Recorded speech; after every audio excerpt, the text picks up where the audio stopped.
You can beat 99% of people without being smarter or luckier, but by being willing to endure pain and uncertainty for longer. It's hard for you, it's hard for everyone else. And most people avoid hard things, which is why you can beat most people by just trying and continuing to try. And the main thing is that I think most people don't even know what trying feels like. Layla and I have been going through this season, so it hasn't just been me. And she had a mentor say something to her that she told me, and I really liked it. She said, hey, we had this difficult situation, and, we're kind of relegated to, this option or this option, and neither of the options were particularly good. And she said to Layla, are you settling or are you moving mountains? And I really like that. Because whenever I'm looking at these choices that I feel sometimes feel bad, I'm like, is there another option that I could see if I move the fucking mountain? And that has just dramatically increased the willingness to work, to really try. I keep thinking to myself okay, well, if I was going to get killed, or Layla was going to get killed, or people I cared about were going to die if I didn't come up with another solution, or if I made the thing that I wanted to have happen, what other things would I do? And usually it's a lot more. Whatever way you have to unlock that level of trying, that level of effort, most things are hilariously easy to do. It's just more easy. It's easier to just do nothing. Most people do nothing and get nothing and are dissatisfied because their expectations that they would get something for that nothing of work. What's crazy is that the highest levels of effort are so rare amongst people that you can unlock most things in the universe with it by just really trying like your life depends on it. Because it does. Most of the time we know what we're supposed to do, we just have trouble doing it.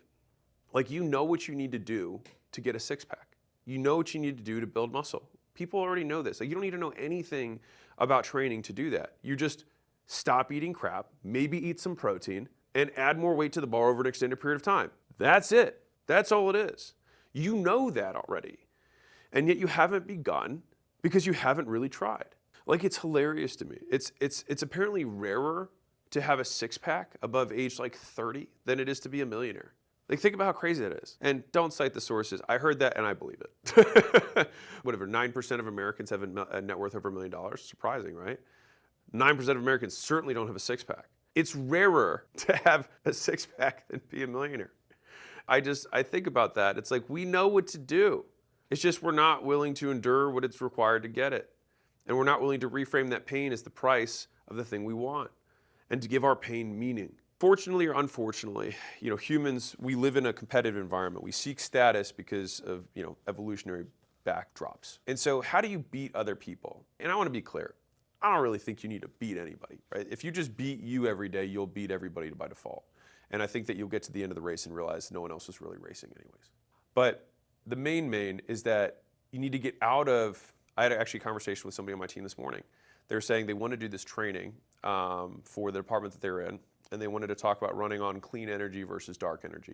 And I was like, what does that mean? He's like, clean energy is you're going towards something, dark energy is you're running away from something. And I thought, I think that's a really good and noble idea. The problem is, no one's going to know what to do with that. Because what it really meant was, if you guys do your jobs using, quote, clean energy, or knowing when to use, quote, dark energy, you will be more effective. Okay, fine. Now we have conditions for a behavior. I asked him, I said, if you want this training to be significantly more effective, I need you to do two things. Number one is define what having clean energy looks like. How do I observe someone who has clean energy? What do? Do they talk differently? Do they ask different questions? Do they have different cadence? And to the same degree, having dark energy, does that mean you ask more times? You push back more often? Let's define this in terms of behavior.